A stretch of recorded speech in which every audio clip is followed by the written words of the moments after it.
В Северо-Осетинском институте гуманитарных и социальных исследований прошли 5-е гуриевские чтения. Мероприятие было посвящено памяти известного ученого, языковеда и общественного деятеля Тамерлана Гуриева. Заслуженный деятель науки России, заведовал в СОЭКСИ отделом осетинского языкознания. Ученый внес огромный вклад в развитие осетинской филологии в самых разных ее направлениях. Как отмечают организаторы чтений, работы Тамерлана Гуриева еще не до конца исследованы. Известно, что их более 900.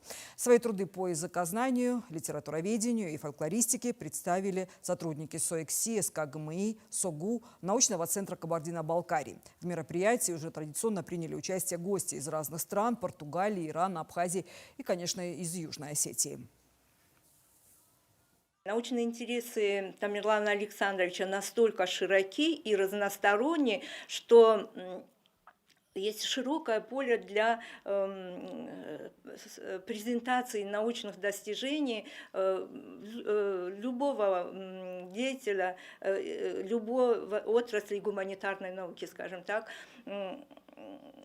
Поэтому и программа у нас бывает достаточно разнообразная. Любой гуманитарий может демонстрировать свои научные достижения, делиться с коллегами и обратно же получать какую-то информацию.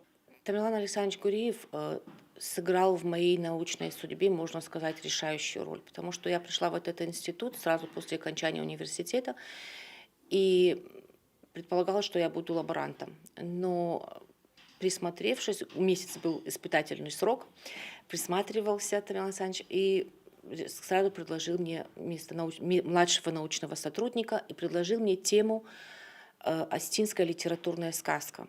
Он сказал, что это очень благодатная тема, что детская литература совершенно не изучена, ее никто не занимался. Наверное, все мы в душе где-то остаемся детьми, и мне эта тема показалась очень интересной. По сей день я занимаюсь вопросами детской литературы, диссертацию тоже защитила. Как отметила на открытии форума директор Института гуманитарных и социальных исследований Залина Канукова, гуриевские чтения – достойная площадка для подготовки кадров в области осетиноведения, как в сфере высшего образования, так и фундаментальной науки. О наследии известного ученого-языковеда и современных научных разработках в области осетиноведения мы поговорим сегодня с ведущим научным сотрудником отдела фольклора и литературы СОЭКСИ, доктором филологических наук Дианой Сукаевой и научным сотрудником отдела осетинского языкознания СОЭКСИ Эльмирой Гуриевой. Уважаемые гости, рада приветствовать вас в этой студии. Итак, на минувшей неделе в СОЭКСИ был торжественный день, наверное, гуриевские чтения прошли. Отмечу, что это были международные гуриевские чтения уже второй год подряд, как, насколько я помню, да? Второй год подряд, как они сносят статус международных. Расскажите о современных научных разработках Института в области осетиноведения. Ну, немного о Тамерлане Александровиче, которому посвящены уже 5-й раз. О Тамерлане Александровиче можно я расскажу сама? Потому что у меня есть коротко о его трудах, о том, какую роль он сыграл, это чуть позже. Давайте вот непосредственно о чтениях, о значении этих. Значение велико, потому что это очень хорошая гуманитарная площадка именно филологического направления для того, чтобы и мы, сотрудники института, себя проявляли, и коллеги, которые любые гуманитарии филологического направления могут принять участие. И особенно есть такой упор на молодежь, которая может себя проявить, которая может показать на то, на что она способна именно на этих гуриевских чтениях. Кстати говоря, в свое время Тамерлан Александрович уделял большое внимание молодежи и был таким доброжелательным старшим. Вот не случайно и Анжела Бритаева вспоминает, и по отношению ко мне он был очень добр, доброжелателен, и вообще с ним было очень комфортно общаться. Ну, раз уж вы заговорили о Тамерлане Александровиче, давайте тогда коротко об ученом. Итак, Тамерлан Александрович Гуриев родился в 1929 году, дата смерти 2016. Доктор филологических наук, профессор, заслуженный деятель наук Российской Федерации, автор более 200 научных публикаций по языкознанию, фольклору, истории, этнографии, педагогике, а также большого числа научно-популярных публикаций, посвященных вопросам осетинского языка, народоведения, истории, рассказов, пьес и книг для детей, составитель и редактор двуязычных и трехязычных словарей. Об этом тоже чуть позже. Итак, проекты Тамерлана Александровича Гуриева, созданные им при жизни и сегодня живы. Какие из них наиболее востребованы? Эльмира Тамерлановна, вам слово. Спасибо, Наталья, спасибо, Диана. Очень приятно мне слышать. Всегда тема для меня очень волнительная, волнующая меня. Ну вот, если мы перейдем вот к тому вопросу, который вы задали, сформулировали, какие проекты. Ну вот с 2016 по 2019 выходила в год по одному словарю. Был такой проект четырехтомный, большой остинско-русский словарь. Вот каждый год выходила по одному тому. В 2019 году вышел 4-й том. Знаете, я не то Вы чтобы... дорабатывали уже его сами? Да, да. Знаете, вот идея этого словаря была максимально полное отражение. Вот практически все, что находилось в текстах любого жанра, любой специфики, в устной речи, в исторических памятниках, вот все это по возможности включалось в этот словарь. Я не говорю, что туда вошло абсолютно все, это невозможно. Даже для каких-то слов не было найдено подходящего такого русского эквивалента, поэтому они не вошли, но вот в доработанное новое издание, может быть, войдут примеры из литературы. Ну, на самом деле большой словарь, большая работа, и вот очень хочется, чтобы он был полезен, чтобы вот все, кто занимается остинским языком профессионально и даже непрофессионально, чтобы вот они им пользовались. Как мне показалось, вот эта любовь Тамерлана Александровича к работе с подрастающим поколением, с молодыми учеными, вот и сейчас в СОИКСИ она продолжается, эта традиция, и гуриевские чтения тому подтверждение. Можно я самоцитированием займусь? Я вот на чтениях сказала, что вот в нашем институте, вот, к сожалению, вы у нас не работаете, но приходите к нам. У нас есть такая, знаете, атмосфера академической доброжелательности. Можно вот с какой-то идеей выйти в коридор, встретить там, не знаю, прекрасного историка, например, Туалагова, встретить блестящего эрудита, археолога Дзатяти, подняться к Людвигу Алексеевичу Чубирову с вопросом, зайти в исторический отдел, в отдел фольклора, литературоведения. И знаете, вот эта идея, с которой ты вышел, которую у тебя родилась в голове, она вот становится такой объемной, многоаспектной. Это называется синергетический эффект. Да, вот знаете, как это где-то и развивает проект, и дает тебе какой-то новый толчок, и, ну, и в очередной раз ты убеждаешься, что как приятно вот так Нет, это академично большое общаться, счастье да. работать в Подтверждаю. коллективе единомышленников. Да, у нас есть блестящие ученые, вот некоторых из них я назвала, но это, конечно, не все. Это я почему-то назвала мужчин, да? Хорошо. У нас женская часть нашего института тоже блестящие ученые. Она преобладает. Да, эрудированные, очень профессиональные, очень интересные, очень в каждой в своей сфере, ну, не знаю, мне кажется, уникальные специалисты, да. Диана Вайнеровна, продолжите, пожалуйста, о научных разработках института в области остиноведения. Сегодня над чем работаете? Единственная ремарка, у нас великолепная библиотека старейшая на Северном Кавказе, об этом вы, наверное, уже знаете, и совершенно потрясающий архив, который хранит записи 150-летней давности. Он открытый архив? Библиотека открыта? Нет, он не совсем открыт, вообще архив не может быть открытым, но попасть в него можно, преодолев какие-то вот такие бюрократические... Несложные, обязательные, я думаю. да, Преодолимые, обязательные, да, преодолимые обязательные правила. А что касается направлений, то, конечно же, нартоведение. Вот, но помимо нартов у нас огромный, богатейший остинский фольклор, им тоже мы занимаемся. Это и волшебные сказки, и новеллистические сказки, это и малые жанры фольклора, это предания, легенды, то есть несказочная проза. Как можем, собираем материал, но, кстати говоря, большим подспорьем для нас, опять же, вот в фольклористике, в изучении фольклора является наш архив. Надо сказать, что вот наши предшественники не только ученые, не только исследователи, но и простые учителя школ, остинских, сельских, и люди, которые неравнодушны были к остинской традиционной культуре, они собрали так много материала, который мы не то что опубликовать, просто переварить его, вот просто просмотреть его очень сложно. Вот такое огромное количество материала у нас хранится в архиве. Это одно из направлений. Вот уже направление, о котором сказала Эльмира Тамерлановна, это словари. Это очень серьезная, очень большая, очень кропотливая, сложная работа, и она у нас делается Да, это практически не постоянно. только Да. это могут быть и специальные словари, и, например, Вы русско-осетинский знаете, словарь. у нас вопрос есть. чисто для меня. Скажите, а как ученые, вот у вас же рабочий день там с 9 до 6, вам надо быть, ну, гипотетически в институте, да? Или нет? Или я ошибаюсь? Как вы себя заставляете что-то делать и заниматься наукой? Ведь это так сложно. Ну вот реально. Или вы понимаете, что за вами ответственность, и все равно вот, ну, приходите, это кропотливый Ну, труд вы хотите, ежедневный. чтобы мы сейчас Да. высокие слова Да. говорили?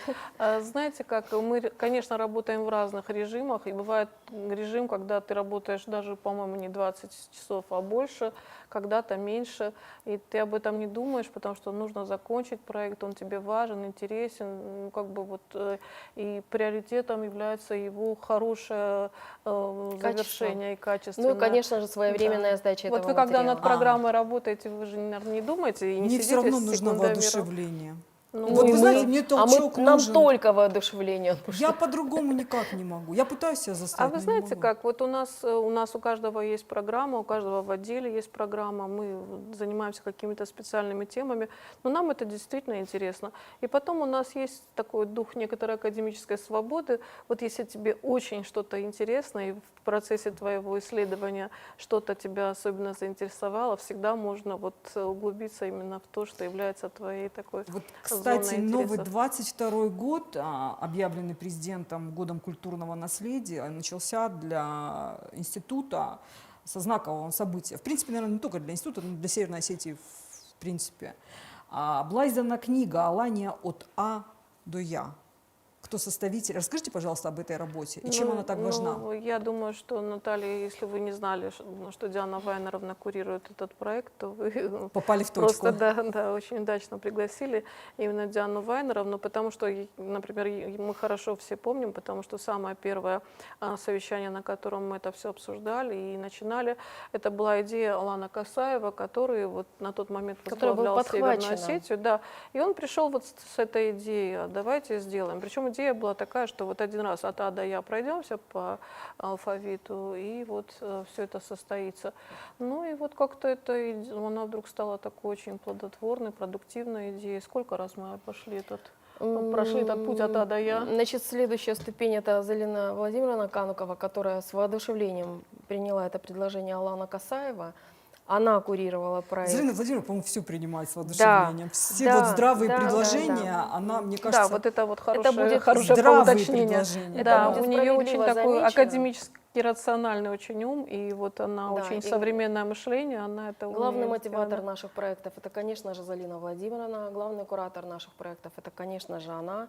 Более того, ни одна статья не попала в газету. Первично же был газетный вариант, Да. потом мы их углубили, эти статьи, нашими научными сносками, научным аппаратом, и издали уже книгу, ту, которую вы увидите. она рассказывает о чем? Какие ответы на какие вопросы я могу Еще я хочу найти в этой реверанс книге? сделать в сторону Жанны Козыревой, которая издала совершенно потрясающий полиграфический продукт, впрочем, как всегда. Она о преемственности. Значит, концептуальная задача этого проекта — показать преемственность Алана Осетин. Так. Не просто об Аланах там речь шла, а в каждой статье мы проводим Это вот эту вот иллюстрированное ниточку, издание. ниточку между Аланами и Знаете, Осетинами. как Богато иллюстрированная. Наталья, вы, наверное, не совсем, наверное, еще не видели книгу, Не не совсем видела. представляете.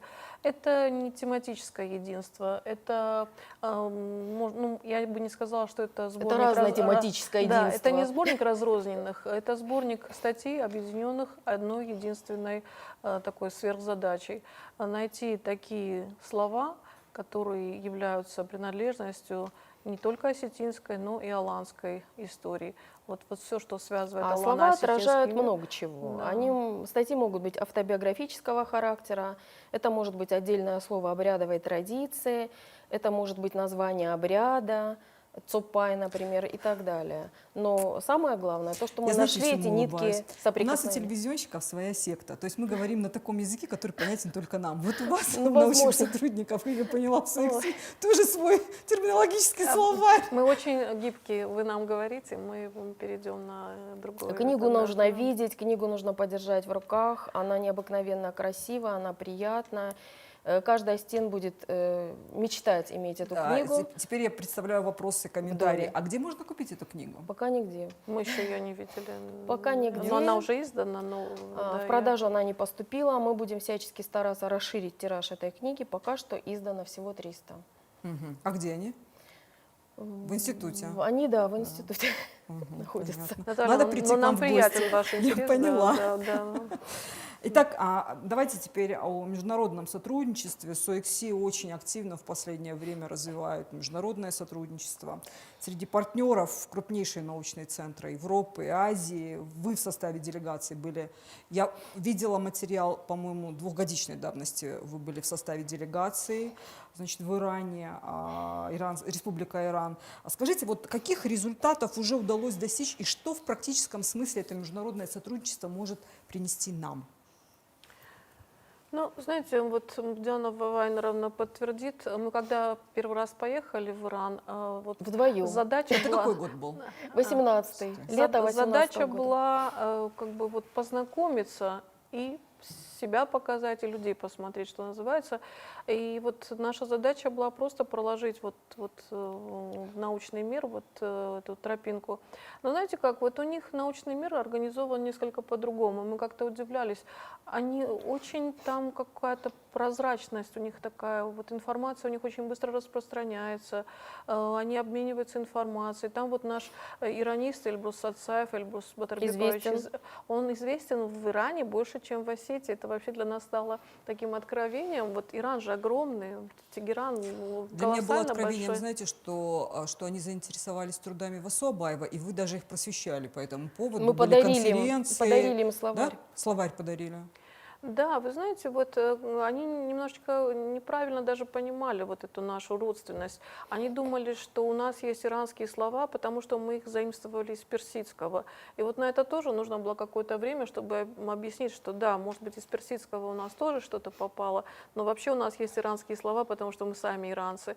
Ну и вот интересно, что для них это важно. И вот если вы говорите о том, что уже сделано, во-первых, проведены очень серьезные конференции. Это была инициатива Олега 19-й. Султанбековича Хацаева. Вот это он, да. 19-й год вот летом. вы просто даже, ну не знаю, это вот отдельная история, какого уровня это были конференции, какие люди участвовали, какие люди председательствовали. Например, у нас пленар был в МИДе, в Тегеране, и зав. Секции у нас был, по-моему, заместитель министра, да, иностранных Да, дел. вот на таком В смысле, уровне вы понимаете, конференция как вот у них проходила, вот да. эта академическая политическая среда, она у них какая-то вот очень интересная, немножко по-другому организована. Вот, например, я на наших конференциях никогда не видела ни МИДовских сотрудников, ни наших членов правительства, а у них это вот какое-то вот такое... Это традиция у них, да? Я вот не могу вам сказать, насколько это Традиция уважения к науке. но, Да? но вот то, что у них, например, доктор Казази, который занимается древним фарси, древнеперсидским языком, что он у них просто вот они готовы слушать все от него, да, чтобы не исходило. Который говорит на Да, уникальном да, персидском он языке говорит без вот- арабизма. Да, вот у них же все-таки язык насыщен арабизмами, арабскими заимствованиями, а он придерживается вот таких иранских корней во многом. И, кстати, вот такие нам тоже нужны связи. И вот он для них просто вот какой-то небожитель. Вот, и, конечно, в этом смысле Были мы какие-то где-то им совместные проекты, Да, да, договоренности? Да? Да, были вот эти конференции были совместные, были изданы статьи, мы работаем Сборник над по какими-то конференциям. проектами, да, работаем, они у нас публикуются, мы у них публикуемся. Ну и вообще одно то, что вот это осознание того, что вот это иранство наше для них важно, и их это интересует. Мы очень плотно это с ними очень- общаемся. Вопрос, скажите, а вот понятно, что это Исламская республика, а вы хиджабы одели по доброй воле или вам порекомендовали это сделать? Нет, нельзя не одеть. Это, не, да, это даже не Совершенно обсуждается, категорическое да. правило, да, женщина Это- должна быть в Это был платке. июль-август, первый раз, когда мы были, там 45 градусов, но это даже не обсуждается. В смысле, То есть вы уже это- прилетели, уже в хиджабах Да, были, да? конечно. В платочках? То есть нас там встречал человек, Мариам Шафаги, и она же была проводником по Ирану, вот первый раз, да, в 2018 году. И ее бы это дискредитировало, если бы ее гости не соблюдали правила. А вы знаете, у нас даже, можно Да. такой шуточный рассказ, но это был, значит, вот Алекс Алтанбекович Хацаев, он, значит, подъехал к МИДу, в МИД заехал во двор, а мы уже там были и шли через двор, значит, ну, чтобы вы понимали, вот, например, с той же Залиной Владимировной или с нами мы знакомы там десятки лет, и, значит, водитель указывает на нашу вот эту кавалькаду и говорит, а вот это, кажется, ваше. Он так посмотрел, говорит, нет, это не наше. Он не признал. Да, ну как он мог, мы все были закутаны, у нас Да, я тоже никогда увидела фотографию, такими не честно говоря, видели, да. удивилась. Я Это бы вот вас обязательно. в обычной жизни... Не только платок, но и Верхнее одеяние тоже, да? Да, это Скажите, чревато, пожалуйста, вот говорим, да, об Исламской республике, в принципе-то процессы глобализации, они оказывают не совсем позитивное влияние на происходящее, вернее, в частности, на национальные культуры. Вот, является ли это проблемой для Осетии и какова позиция наших ученых? для Осетии является. Проблема, да? Но для Ирана точно не является. да. Они Ну, быстрее. знаете, у них свои проблемы, у них Мгм. тоже язык не в таком... Мы же не можем сказать, что С для русского национальной языка это не является идентификацией у них всё проблемой, нормально, или да. что для фарси не является. Но все-таки проблема малого народа здесь другая. Но если позволите, Наталья, я вот, как сказать, если с глобализацией мы ничего сделать не можем, то надо извлечь из этой ситуации тоже какую-то выгоду. И ведь это не обязательно то, что вот, вот все границы А как мы стерлись. можем адаптироваться? А у нас Как мы нет можем выхода. принять? Как мы можем не принять это? Нет, у мы нас живем сейчас в очень этих серьезная условиях. ситуация. Но я имею в виду, знаете, как вот, это же не обязательно, что вы посмотрели на чужие традиции там и решили, ага, вот это лучше, и я свои оставлю. Может быть, наоборот, вот осознание какое-то, оказывается, это мое собственное, оказывается, это моя традиция. Может, вот так вот Знаете, у ставить нас вопрос? какой-то эфир получается в понедельник, день родного языка. 21 Родных числа, языков, 21 февраля.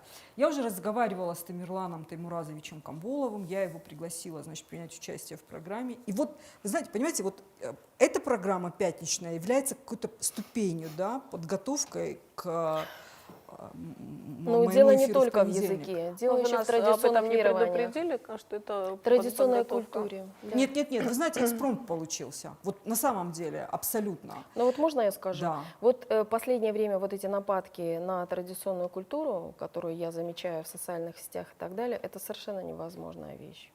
Понимаете, вот настолько не понимать родную культуру, чтобы позволять себе чернить эту культуру, какие-то вещи ну, просто не принимать по-человечески, это твое личное дело, к какой религии ты себя относишь.